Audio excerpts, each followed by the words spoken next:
नमस्कार दोस्तों, मेरे इस YouTube चैनल में आप सबका स्वागत है। आज हम संविधान सभा के पार्ट 2 का अध्ययन करेंगे। पार्ट 1 का अध्ययन हम पहले ही कर चुके हैं।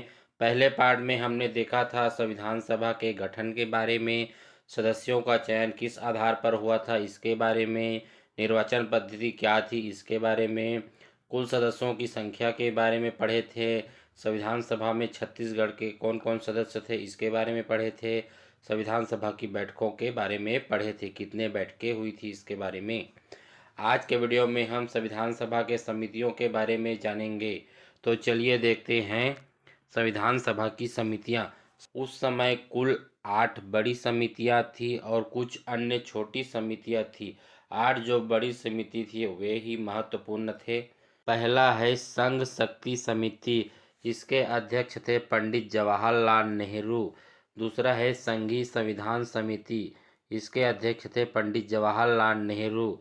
तीसरा है प्रांतीय संविधान समिति, इसके अध्यक्ष थे सरदार पटेल। इसके बाद है चौथा है प्रारूप समिति। प्रारूप समिति के अध्यक्ष थे डॉक्टर B.R. अम्बेडकर, यानी डॉक्टर भीमराव अम्बेडकर। इसके बाद पांचवा है मौलिक अधिकार समिति, इसके अध्यक्ष थे सरदार वल्लभ भाई पटेल। इसके बाद छठवा है नियम संचालन समिति, इसके अध्यक्ष थे डॉक्टर राजेंद्र प्रसाद।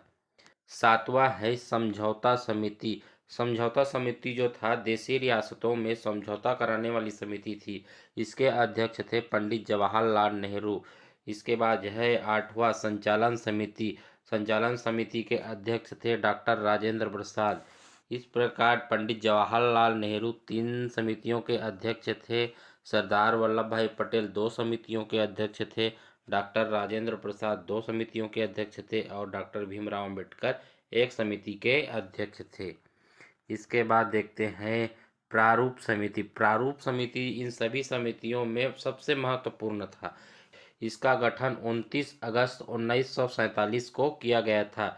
इसमें अध्यक्ष के साथ कुल 7 सदस्य थे, यानी एक अध्यक्ष और 6 सदस्य थे। प्रारूप समिति को प्रारूप समिति कहा जाता था, प्राक्कलन समिति कहा जाता था, प्रारूपण समिति और खाका समिति भी कहा जाता था। अब इसके सदस्यों को देखें तो पहले सदस्य थे doctor B.R. Ambedkar. Doctor B.R. Ambedkar इस समिति के अध्यक्ष भी थे। इसके बाद दूसरे सदस्य थे N. गोपाल स्वामी अयंगर। इसके बाद तीसरे सदस्य थे अल्लादी कृष्णा स्वामी अय्यर। इसके बाद चौथे सदस्य थे डॉक्टर K.M. मुंशी। पांचवें सदस्य थे सैयद मोहम्मद सादुल्ला। छठवें सदस्य थे एन माधव राव इस समिति में प्रारंभ से नहीं जुड़े थे, ये बाद में जुड़े। पहले इनके जगह B.L. मित्र थे। स्वास्थ्यगत कारणों से इनके इस्तीफा देने के बाद एन माधव राव इस समिति से जुड़े। इसके बाद है 7वें सदस्य T.T. कृष्णामाचारी। कौन थे 7वें सदस्य? T.T. कृष्णामाचारी। ये भी पहले इस समिति के सदस्य नहीं थे। पहले D.P. खेतान जी इस समिति के सदस्य थे। इनकी मृत्यु के बाद T.T. कृष्णामाचारी को इस समिति में जोड़ा गया। इसके बाद भारतीय संविधान को कब अंगीकृत किया गया इसके बारे में देखते हैं। तो भारतीय संविधान को संविधान सभा द्वारा 26 नवंबर 1949 को अंगीकृत किया गया। अंगीकृत किया गया मतलब अपनाया गया, मतलब भारतीय संविधान जो बना था उसको स्वीकार कर लिया गया कि यही हमारा संविधान होगा। लेकिन इसे लागू नहीं किया गया था। लागू किया गया था 26 जनवरी 1950 को। अब कुछ प्रावधान थे जो 26 नवंबर के दिन से ही लागू हो गए थे। ये कौन कौन से प्रावधान है देखते हैं। तो ये प्रावधान थे निर्वाचन, नागरिकता, अंतरिम संसद, अस्थायी एवं परिवर्तनशील नियम एवं कुछ छोटे मोटे प्रावधान स्वतः ही लागू हो गए थे, मतलब इसी दिन से अपने प्रभाव में आ गए थे। संविधान के शेष प्रावधान जो थे, इसके अतिरिक्त और जो प्रावधान थे 26 जनवरी 1950 को लागू हुए थे।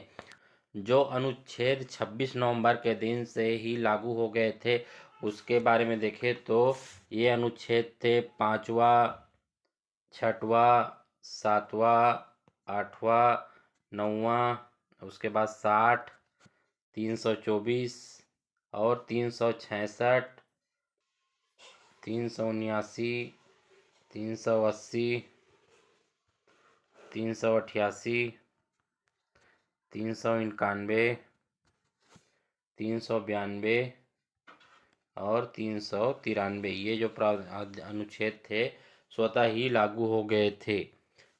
अब देखते हैं संविधान सभा की अंतिम बैठक कब हुई थी। तो संविधान सभा की जो अंतिम बैठक थी 24 जनवरी 1950 को हुई थी। संविधान सभा के 299 सदस्यों में, उस समय कितने सदस्य थे? 299।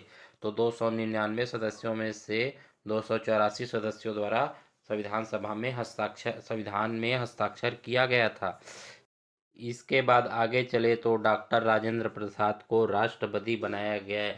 इनके नाम का अनुमोदन पंडित जवाहरलाल नेहरू ने प्रस्तावित किया और सरदार वल्लभ भाई पटेल ने समर्थन किया। इसी दिन जन गण मन को भारत के राष्ट्रगान के रूप में अपनाया गया। किसको? जन गण मन को। जन गण मन की रचना रविंद्रनाथ टैगोर ने की थी। इसके बाद आगे बढ़े तो वंदे मातरम को भी इसी दिन राष्ट्रगीत के रूप में अपनाया गया। वंदे मातरम को बंकिम चंद्र चट्टोपाध्याय ने लिखा है। अब देखते हैं संविधान का लागू होना। तो संविधान जो था 26 जनवरी 1950 को लागू हुआ था।